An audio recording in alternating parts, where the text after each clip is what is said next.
Andito tayo ngayon sa Philippine Startup Week 2024 Startup Expo kung saan nag-exhibit ang mga startups and we'll be interviewing Zales. Hello, Brian. Hello, Johnny. Good to meet you. Good to see you again. In person now. Person. Can you introduce yourself? Okay, my name is Brian. I'm the co-founder of Zales. We're part of this event right now here. We're exhibiting. And what problem are you solving with Zales? Okay, so we're actually digitizing SMEs. We help them digitize their end-to-end operations. So from inventory, from procurement to sales to accounting to reporting, plus more. We're trying to build more new features every now and then. Continuous evolving. At nag-exhibit ang mga Filipino startups and we're interviewing once again Item Count. Hello, JC. Hello everyone. Yan. Sa ating mga audience. Ayun, I'm JC Castaneda. I'm the tech co-founder ng Item Count. Item Count, we help businesses i-manage yung inventory nila para mas malaki pa yung kitain nila. Yan. Correct. With regard to that, no, ano exactly yung problem that you're solving for them para lumaki pa yung kita nila? After yung Item Count, sabi ko lang paano nag-start, no? So nag-start yung Item Count talaga with a simple problem actually eh. My wife, nag-franchise siya ng 3 branches I ng remember. Scramble. ice scramble, ano? Then, the problem is, yung raw materials management sa sales management, medyo magulo kasi 3 branches. So I dig in, I check, and found out that marami pang business sa Pilipinas have the same issue. And the thing is that they lack digital tools. So at least they lack awareness na may nag-i-exist na. And actually, meron pa walang ginagamit na digital tools. They're not using. Notebook. Yeah, exactly. No. So yeah, the good thing is actually after numerous meetings, numerous online and in-person meeting, nalaman natin they're really looking forward to use the system. Talagang gusto naman nila. Like meron pa nga alam niyo na may loss. Hindi nyo alam gaano kalaking loss. So they really want na magamit. At least malaman man lang nilang ilan yung loss nila or ma-resolve nila. Mawala na yung loss. Diba? Parang ganun. So, and we will interview again, actually, Anitech. So, can you introduce yourself? Hi, I'm Daniel Torres, COO of Anitech. Hi, I'm Jella Santillan, product lead, Anitech. So, what problem is Anitech solving? So Anitech is solving the problem of the gaps in the agricultural value chain. So currently there's the lack of data across the multiple stages of the agricultural value chain, and we're trying to fill those gaps through our data and sensor solutions. So, and nag-exhibit ang mga Filipino startups and we're interviewing StayK. So, can you introduce yourself, guys? So hi, I'm Jacob Darvin. I'm the founder and CEO of StayK. Hello, I'm Rafael Tapiador. So what problem are you solving at StayK? So what we're trying to solve is the really high fees that mainstream applications such as Airbnb and Klook impose on Philippine travel destinations. So StayK essentially is just a platform that connects guests to hosts and tour operators while providing local insight and very affordable fees. Actually, StayK nga, no? Short for staycation ba yan? Short for StayK or StayKay.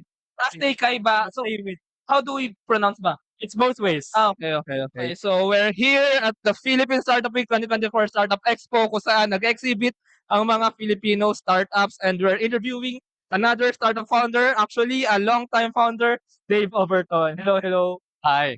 Thanks for having me. It's good to be here. So in this role and today, I'm the CTO and co-founder of Flying Tigers Express, which is a logistics and shipping service company. What problem exactly are you solving? Yeah, so I think the problem that we're solving right now is that there are 104 million Filipinos who live outside of Metro Manila, and they can't get same day or next day delivery services. So when they order things like say on Lazada or other online shopping marketplaces, it takes up to 12 days for them to get what they ordered, which is super frustrating. Super nice actually. We need that. I hope so. Exhibit ang mga Filipino startups and some of them will actually pitch later sa demo day ng Idea Space Philippines. Can you introduce yourselves? Hi, I'm Miko from Colo. I'm the Chief Product Officer. So Colo is startup that we basically help property managers managing their properties. Say for example, may rental property ka, we help you in managing the bills, so automation ng bills. We help you tracking utility consumption of tenants, inventories and such. And yung tenants nila will have an access to a mobile app. So on that mobile app, they can pay their bills, they can monitor everything with transparency and ease, can pay and also, for example, may something wrong with their room, they can report on the app itself. The property manager would receive it. All in one din siya. Yes, all in one. What is the problem? What inefficiency, inconvenience? Yes, exactly. Okay.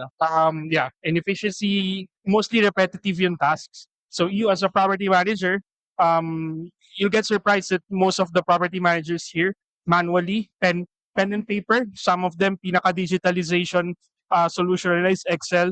So yeah, medyo manual pa yung Yun, sa Philippine Startup Week 2024 Startup Expo kung saan nag-exhibit ang mga Filipino startups. And we're interviewing Go Rocky. Hello! Hello, hello. Hi guys. My name is Jury Tico. I'm the category development head here at Go Rocky. Ayun. So, what problem is Go Rocky solving?